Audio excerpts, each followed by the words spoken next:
Ndị be anyị ka ụbọchị nketa mara na anyị mma, dịka anyị si wee na-esorela anyị n'ihe anyị na-eme n'onu n'Igbo midia, bụ ebe anyị si wee na-ewetara unu ya bụ ozi gbara ọkpụrụkpụ gbasara maka ihe na-eme n'obodo a. Anyị sịrị unu good morning, ụtụtụ ọma, good afternoon, ehihie ọma, and good evening, mgbede uhuruchi ọma.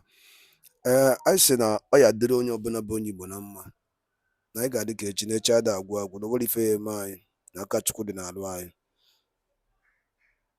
na ụjọ atụ na onye ọbụla, na anyị ga-asọbaịv ya bụ ife, maka ka ị na-eme onye Igbo, Chukwu ya na-ekwuru ya ọnụ ya. Mana ọ bụrụ ife anyị ji maka ya wee bịa n'ụbọchị nketa anyị sizi ka anyị tinyere n'obere azụ. O nwere nwanne anyị nwoke wetara anyị n'ihu akwụkwọ nnukwu ihe mmụta dị oke mkpa, bụ na onye bụ onye Igbo ọbụla na-ege ntị n'olu m ga-ege ya bụ ife. Onye ọbụla bụ onye Igbo kwesịrị ige ihe ọfụma ọfụma, ihe nwanne anyị nwoke kwuru n'ihu akwụkwọ a. Ị ga-esia ya, imetụ aka na share button, share ya ka ọ rute ndị ọzọ ntị.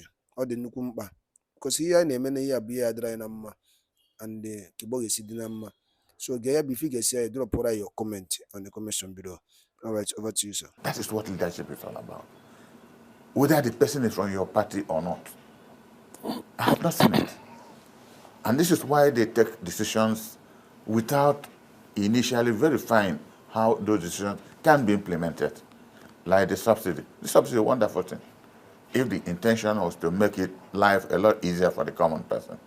So if the life of the common person is worse than it was a few years back, then it is crisis. And everybody is now complaining. The tragedy, I was listening to one of your interviewers about 4 days ago, I don't want to call any name, and he was almost calling for a coup, without really mentioning that way. And when you see the Sultan of Sokoto, most emirs, obas, chiefs here and there talking, something is going wrong. And it doesn't appear that the government is interested. If the government is interested, I said the last time I appeared there before I traveled, please, and I know you have it in your listing, go and open the killings in Plateau. It is still, people use it in the churches in the southeast, where a child is at the back of his or her mother. I mean, his mother, I don't know whether it's a boy or a girl, waiting to suck milk. And the mother was dead already. And there are 5 other children lying by the side of their mother, waiting to suck milk, to be given food, and they were all dead. And my president was at Owerri doing inauguration of a state election.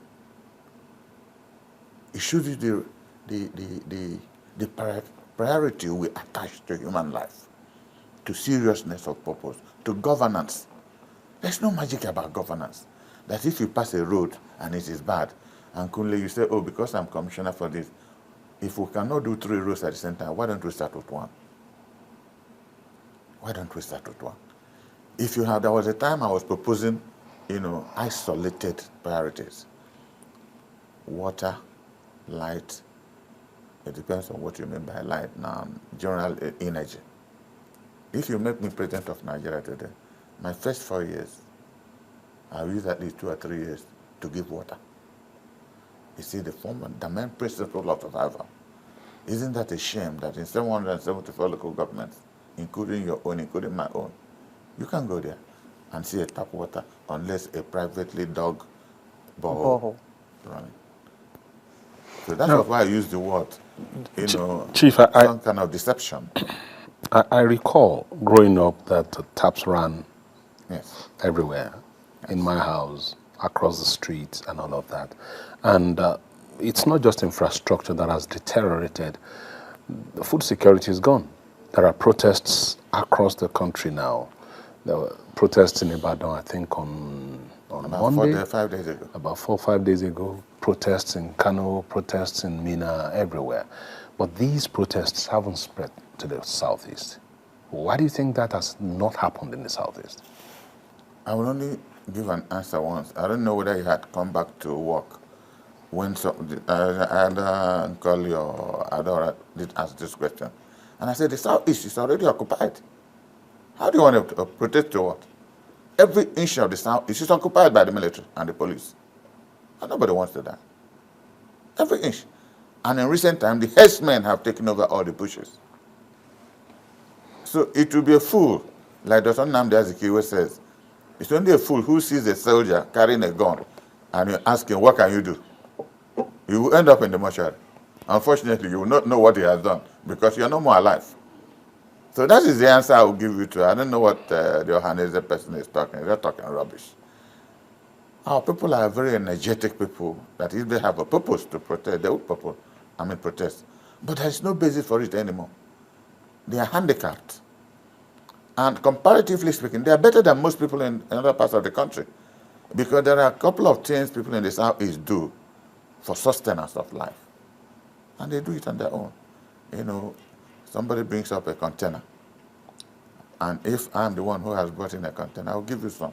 Give her some, give all that. You sell and you bring back my main money and take your little profit until you're able to develop the area where you can import your own. You don't see it happen in most parts of the country. We have so much love. And that love, just not because of the Civil War, it's a followership of Emma Yokbala.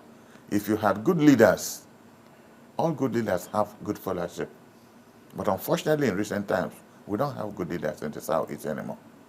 Unfortunately, we don't have good leaders. So individuals are trying on their own to make do with what they have and sustain their families. And the last thing you will advise them to do is to go and demonstrate. And they will tell you, you must be a fool. Because every inch of the Southeast, you see 10, 20, 50 soldiers at checkpoints. But what is exciting also about this occupation is that these same soldiers tell you that they don't know that these are the IGBOs, contrary to the instructions they were given.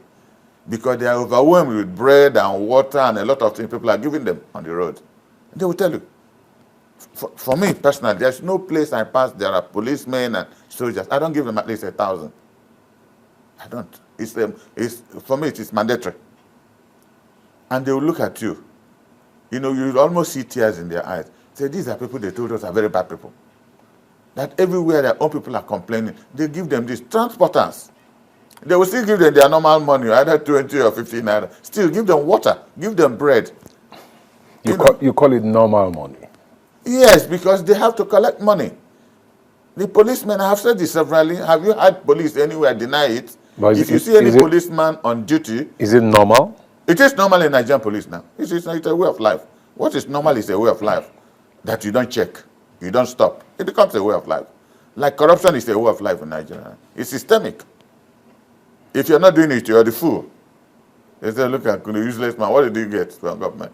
It's your own family people who start saying it. Look at the house this one built. He did this, he did that. Which one did you come back from? And you see yourself being pushed into corruption. You see yourself being pushed into very negative thinking. But if you're a child of God, and you know that man does not depend on bread alone, but from every pronouncement from the word of God, you find out that food alone does not cure anything. Nigerians have not recognized it, that all we are passing through is vanity, and yet it doesn't mean anything to them. All right, Chief, this protest hasn't gotten to the Southeast yet, and the hope is that it shouldn't, because from the way it is going, it may likely even get to the 36 states of this region if unchecked. But let me ask you what you think about the narrative coming from the government, or those in government quarters who think that some of these protests, even though it's about hunger and poverty and starvation, that they are being sponsored probably by those who lost the election in 2023. Well, if you remember some years back, I think it was under Jonathan, that fuel prices were increased. Both Buhari and his group, they all claimed publicly, organized protests against the increase. They didn't deny it. So for anything that happens in Nigeria that affects the common man, it will be an insensitive government that will be talking of somebody sponsoring it. You're talking about food, hunger and starvation, poverty. So, I mean, happening in Kano, happened in Niger State, now in Ibadan, nobody knows where it's going to lead to next. And they're all saying the same thing. The women, you could see them live. When you see a woman, a market woman talking, you think somebody had put mouth into it. He's telling you that what he's selling, if she does this, she can't buy this. If she does the other one, she can't do this. This is she relating life experiences on a day-to-day basis. And the only thing government can do is to accuse people of sponsoring them and arrest some of them. Isn't that an act of wickedness? That is not governance. That is not human nature. You must have some human touch, some level of empathy that you swore on oath to protect life and property. That is what they swore. Whether they believe in what they were swearing, only God knows. Because I used to say that every day, someday, every man in all forms of leadership, either as a husband, as a wife, you must sit down at a banquet of God to face the consequences of the actions you did or the ones you failed to do. That is what Christians call judgment. Muslims call it judgment. You must be accountable for what you did. So when you look at people moving vehicles, look at the National Assembly, for instance. Can you believe that we should tighten belts when somebody is buying a vehicle of 160 million? I don't know whether they have bought it, and they have not denied they haven't bought. But if indeed each person in the House of Reps buys a vehicle of 160 million naira, and they are telling you and I to tighten our belt, the belt is not strong enough to tighten it anyway. This is why do you even have belt anymore? They don't even have belts to tighten. This is why women are demonstrating. Because social media has become so informative that you don't need to call your mother in the village to tell her. She will even know before you. Because now that you're here, there are things you might not that is going on in social media. Your mother will know. Your sister will know. By the time you leave here, they will call you brother. Have you seen what they are saying? Go to this platform and you see what they are saying. Nigerians now are aware of the excesses of those in governance. That is the underlying word. They are aware of the excesses of those in governance. So the level of cynicism and brutality has gone to a different new height. Because once you start to believe, some kind of theories that you cannot really explain, then it might lead you to some level of evil doing. Somebody tells you a cock and bull story. But today now, it's no more cock and bull story. When they tell you somebody stays in the National Assembly, after 2 years, he has about 3 jeeps. And in your environment where he comes, you know he's building a house. You can't hide building a house. Because if the person comes from your local government, you know he's building a house. He's buying land here and there. He's moving with security people. Even chairman of local government move with 2-3 mobile police. So when you add the number of mobile police people following legislators and people in government, who are going to fight Boko Haram and bandits? You see why the Boko Haram case is escalating? Because most of the people who are also being sympathetic, let me not start supporting them, who are in the police, in the security agencies. Have you seen a big man arrive at a function? You won't believe this is Nigerian police. They are so well dressed, so well fed, that you want to be a policeman. Apart from their salary, some of them are paid 3,000-4,000 naira a day.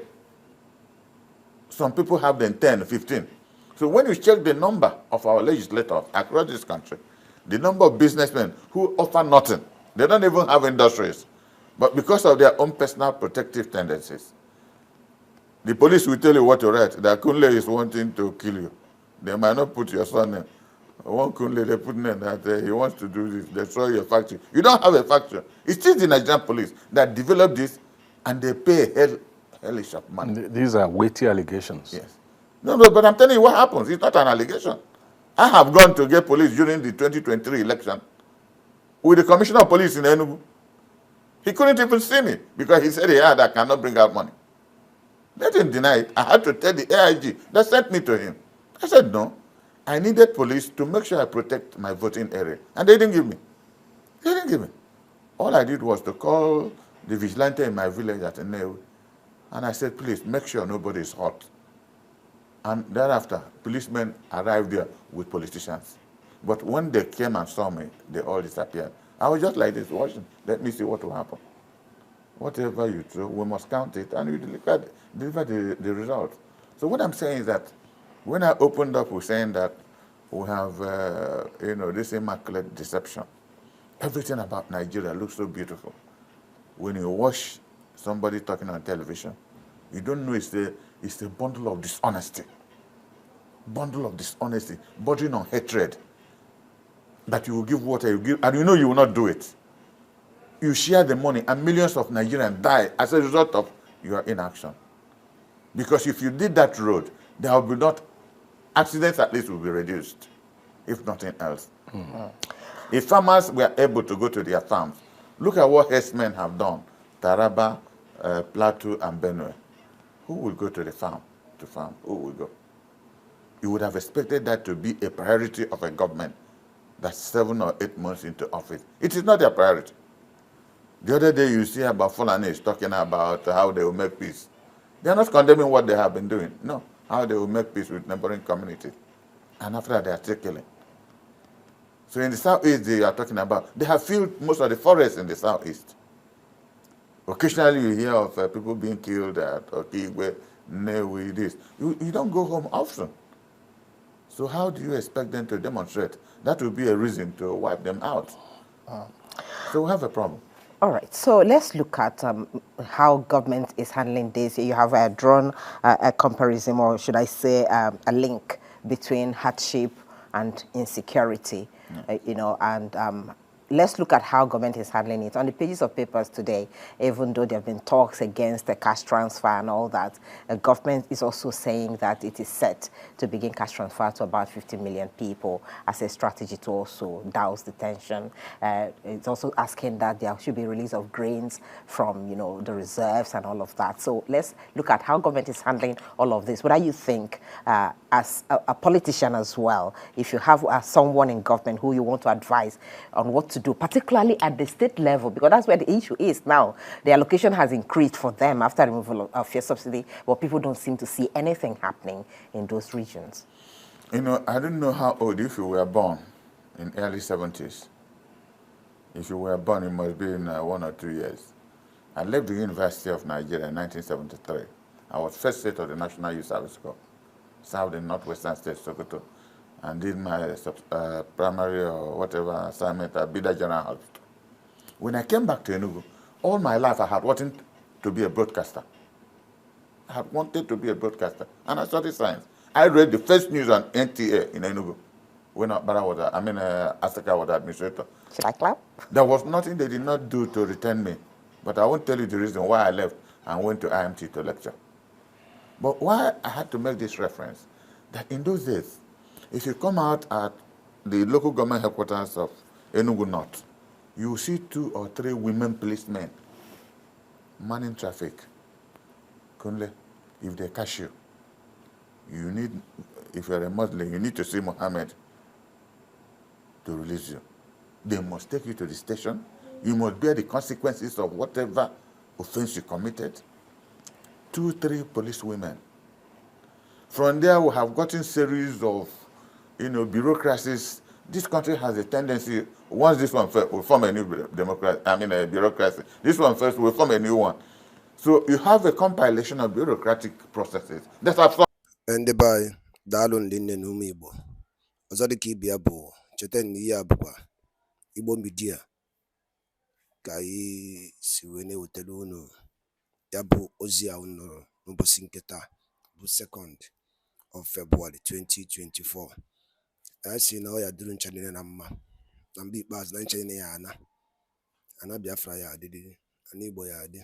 Ise dịka ị ga ya bụ ife ka ife nwere ikwu gbasata maka ya bụ ife airdrop n'iru akwụkwọ a. Chetakwanụ, I need your own comment and share ya ka o riche many Biafrans aka ka ha mara ihe na-eme, ka ha sọpọtụ Maazị Nnamdi Kanu n'ihe ọ na-eme, ka ha sọpọtụ Maazị Simon Ekpa na ọ dị m na mma ndị Igbo ka ọ na-azụ, ọ bụrụ ọ dị m na mma ụmụnne ya na ụmụnne ya. Ọ gwara ka ọ hụrụ n'ọnụ. Daalụ nri nenu.